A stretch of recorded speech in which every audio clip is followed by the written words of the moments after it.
Assalamualaikum dan salam suka untuk semua. Atlet wushu negara Wong Win Sun berazam mengadakan pingat emas untuk negara sebelum mengumumkan persaraan. Beliau yang menginjak usia 32 tahun berkata, dua kejuaraan menjadi beruannya iaitu pada kejuaraan wushu Asia di Macau dan Piala Dunia Wushu Taolu di Jepun. Kedua-dua kejuaraan bakal berlangsung pada September dan Oktober ini. Jelas Wong, beliau pada awalnya menyimpan hasrat untuk bersara pada tahun lalu namun menukar fikiran dan memilih tahun 2024 sebagai masa terbaik. Atlet kelahiran Negeri Sembilan itu juga mahu mempertahankan pingat emas dalam acara Jiangsu yang dimenanginya pada kejuaraan Asia 2016 di China. Wang Sun sudah mengumpul 3 pingat emas di Piala Dunia. Dua daripadanya pada edisi 2018 di Yangon, Vietnam menerusi acara Jiangsu dan Kiangshu. Manakala satu lagi emas dimenanginya pada edisi 2016 di Fuzhou, China dalam acara Jiangsu.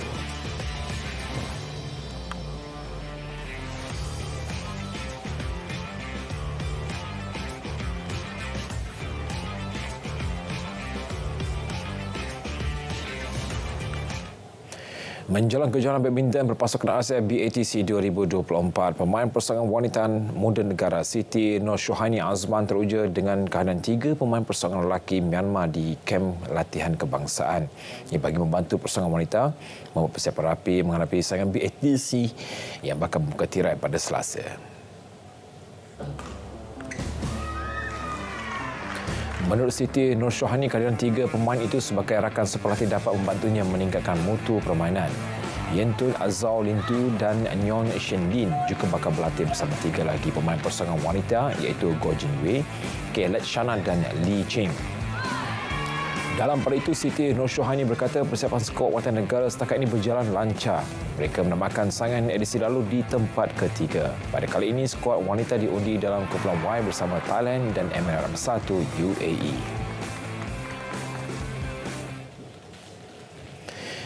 Perkembangan sukan hoki, Kelab Hoki Akademi memperkukuhkan kerjasama dengan Kementerian Pelajaran Malaysia KPM bagi pembangunan akar umbi khususnya golongan B40. Menurut jurulatih skuad hoki lelaki Hoki Akademi SF Waraju, sekolah mempunyai ramai pemain berbakat namun kurang mendapat pendedahan.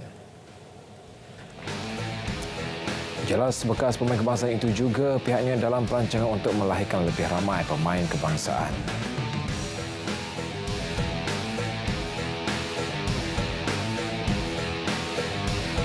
Kita dah ada perbincangan few discussion dengan KPM. So for now kita nak fokus daripada akar umbi under 9, under 12 and then also slowly kita akan think about under 14, under 18.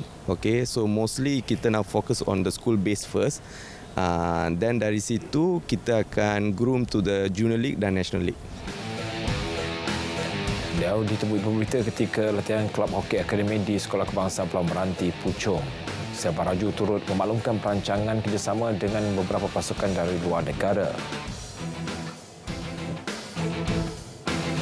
Past few years kita dah ada buat macam-macam planning dengan all the kita punya basically in hockey everything about friendship. So kita punya team dekat Australia, Melbourne Hockey and also Japan.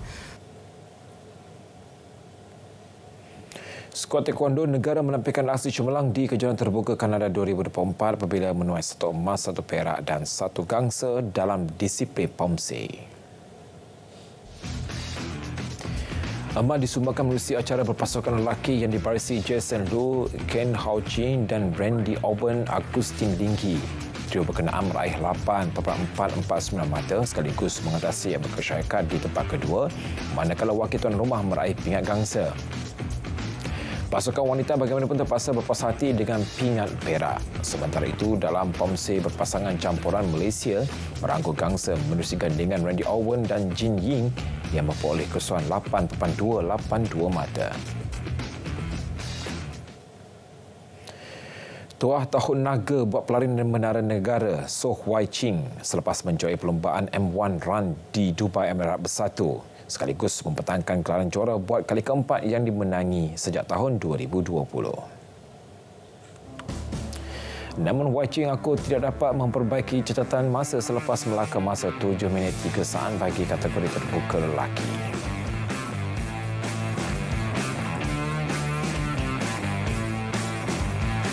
7 minutes 3 seconds wasn't my best time. I was blocked by the second guy from 30th floor onwards. He was blocking me all the time. So, but it's okay. At least I managed to squeeze through and overtook him at 38th floor, and I still win it. Menurut Wai Ching, tindakan pelari dari Ethiopia menghalang larian yang dianggap tidak profesional, namun ia tidak mengurangkan motivasinya untuk mempertahankan kejuaraan. Wai Ching bertekad untuk kembali tahun depan bagi memecahkan rekod perlumbaan milik Piotr Lobozinski, iaitu 6 minit 33 saat.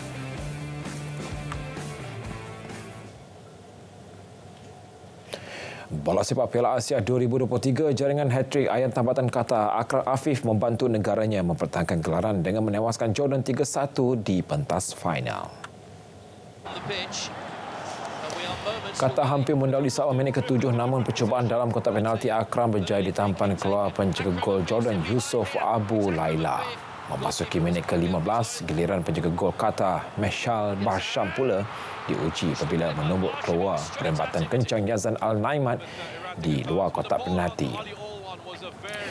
Gol pertama skuad tuan rumah akhirnya hadir pada minit ke-19 menerusi sepakan penalti Akram selepas dia dijatuhkan oleh pertahanan Jordan Abdallah Nassim. Memasuki babak kedua, Jordan menggandakan asakan dan berhasil meledakkan gol penyamaan menerusi rebatan Draz Yazan pada minit ke-66. Namun, situasi itu tidak bertahan lama apabila Qatar kembali di depan sekali lagi menerusi sepakan penalti yang disudahkan oleh Akram. Pemain berusia 27 tahun itu kemudian melengkapkan jaringan hat-trick menerusi sepakan penalti pada masa tambahan sekaligus mengesahkan kemenangan 3-1 Qatar ke atas Jordan. 3 jaringan Akram membolehkan beliau mengumpul keseluruhan 8 gol untuk dinobatkan sebagai penjaga terbanyak kejohanan selain turut membawa pulang anugerah pemain paling bernilai.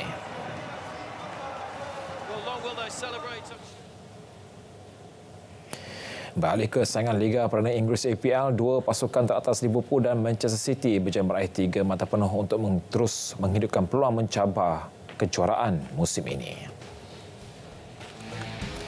City yang meraih kunjungan Everton di Stadium Etihad lebih banyak mencipta percubaan berbahaya dan memiliki lebih 70 penguasaan bola. Namun jaringan pertama skuad bimbingan Pep Guardiola itu hanya hadir pada minit ke-71 menerusi penjaga terbanyak pasukan Erling Haaland. Jaringan itu menyuntik semangat pasukan tuan rumah untuk meledak gol kedua 14 minit berselang juga menerusi Haaland. Kemenangan ke-16 jelaka juara bertahan itu dalam saingan EPL musim ini membolehkan mereka mengumpul keseluruhan 52 mata.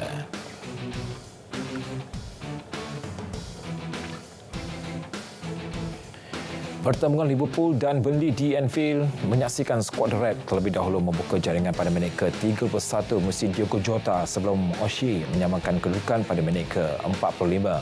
Skuad bimbingan Jurgen Klopp meningkatkan tempo permainan pada babak kedua dan berhasil meledak dua lagi gol menerusi penyelah Luis Diaz dan Darwin Núñez masing-masing pada minit ke-52 dan 79. Kemenangan 3-1 memberikan Liverpool terus menguasai kedudukan teratas Liga mengumpul 54 mata.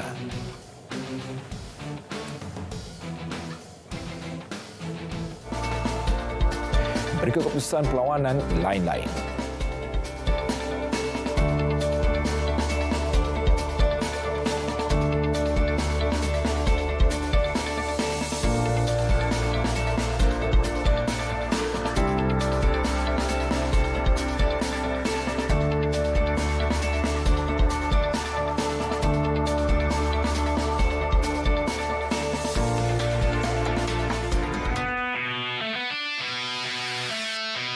TNB Liga Hoki Malaysia 2024.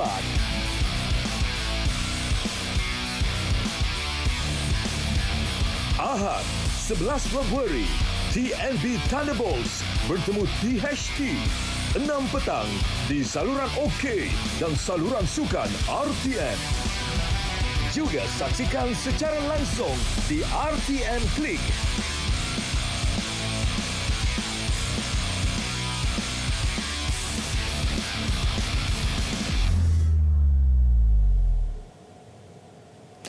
Sekian Stadium RTM dari Sungai ke Segara, Palestin pasti merdeka. Salam Malaysia Madani dan salam sukan untuk semua.